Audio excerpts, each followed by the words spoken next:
Chapter 1 Nandini और सौर्य से मुलाकात। एक छोटे से कमरे में एक सुंदर सी लड़की नीचे सो रही थी।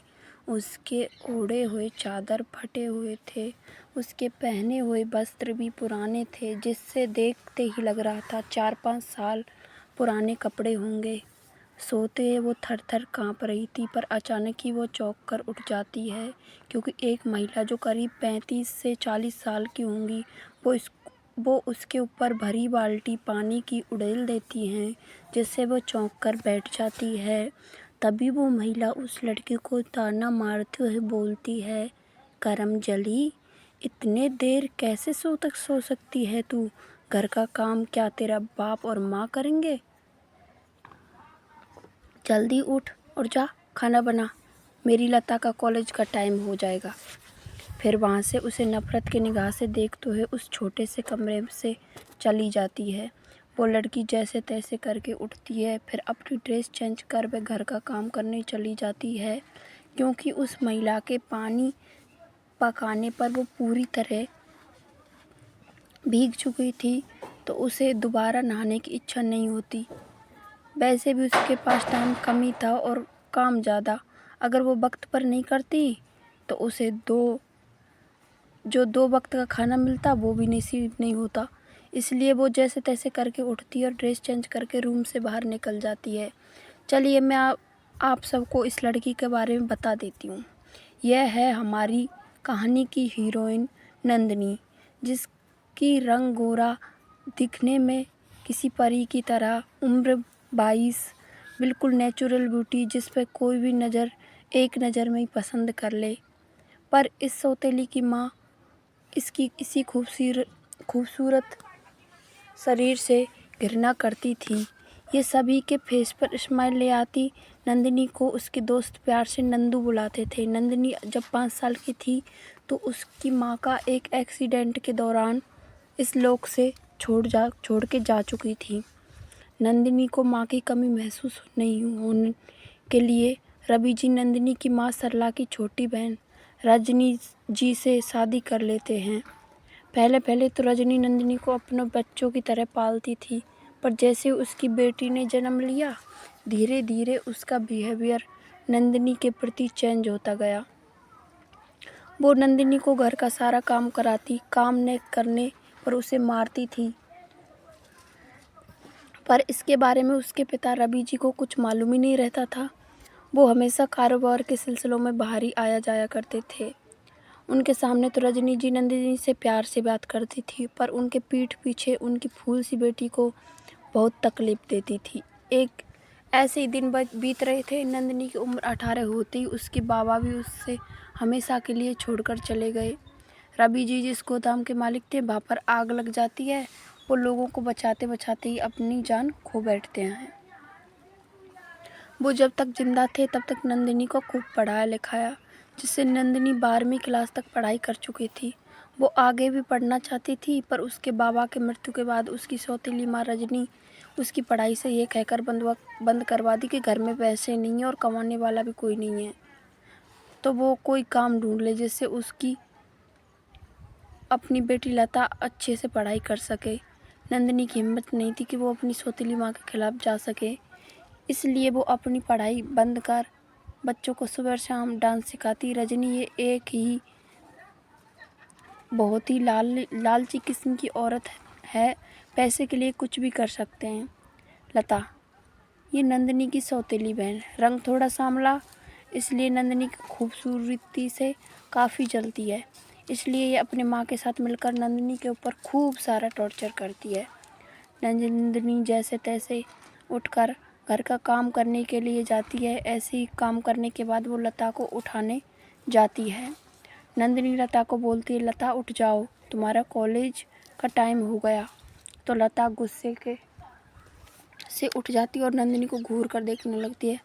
पहले तो नंदिनी डर जाती है, फिर भी वो हिम्मत करके बोलती, मैंने यही तुम्हारी चाय को कप रखा है, पी लेना। वो कप रखकर जैसे ही जाने के लिए मुड़ती है उसकी चीख निकल जाती है, क्योंकि लता ने वो चाय का कप नंदिनी के ऊपर फेंक दिया था, जिससे गरम गरम चाय उसकी पीठ पर जा गिरी। उसकी आंखें नम हो जाती है, पर वो खुद की तकलीफ को छुपाकर जल्दी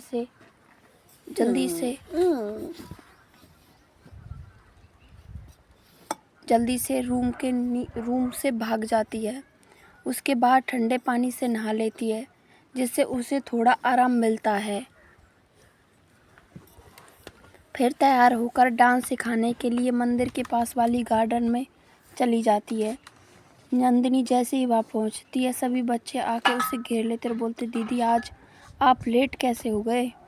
तो नंदिनी प्यार से बोलती है, वो आज थोड़ा काम आ गया था, इसलिए लेट हो गई। चलो चलो अभी रेडी हो जाओ,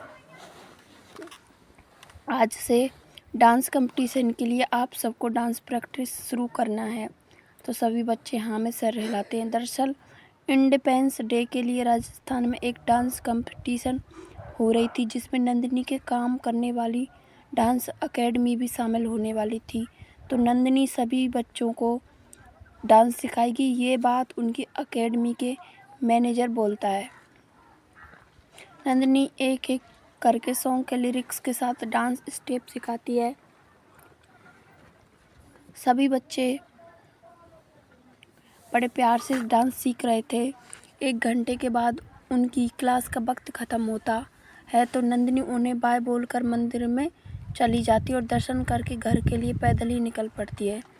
घर जाकर वो थोड़ी देर आराम करती है, फिर दोपहर का खाना बनाती है। ऐसे कुछ दिन गुजर जाते हैं। इंडिपेंडेंस डे पर राजस्थान में एक बड़ा सा आयोजन हो रहा था, जहां डांस की प्रतियोगिताएं थी। उसमें बड़े बड़े जजेज आने वाले थे। दूसरी तरफ राजस्थान के राजमहल में एक महिला बोल रही थी, सौर्य प्लीज़ आप डांस कंपटीशन में जज बनकर चले जाइए।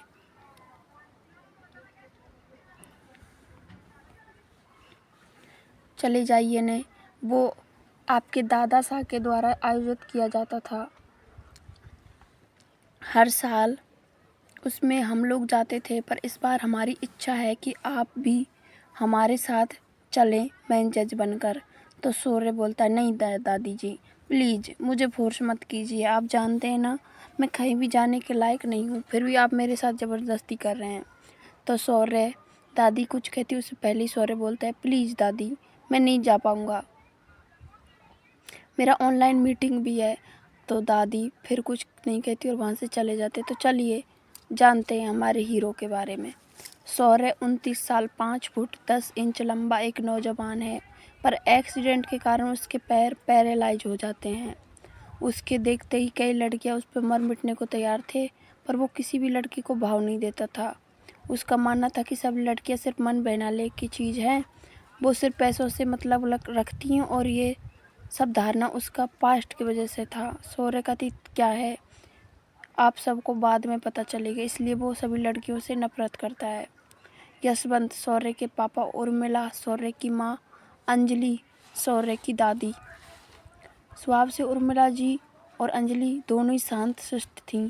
दोनों ही अपने समय के बेस्ट डांसर थे, इसलिए सौर्य के दादाजी ने उनकी पत्नी के लिए प्रति वर्ष 2 बार डांस कंपटीशन आयोजित करते थे।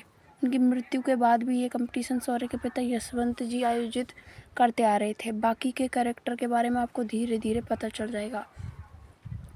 चलिए कहानी की तरफ। तो अंजलि जी और उर्मिला जी कंपटीशन के लिए निकल जाते हैं। वही नंदिनी भी सभी बच्चों को तैयार करती है। थोड़ी देर अनाउंस के बाद होता है और डांस के लिए तो नंदिनी सभी को ऑल द बेस्ट कहकर बाहर ऑडियंस की सीट की तरफ चली जाती है।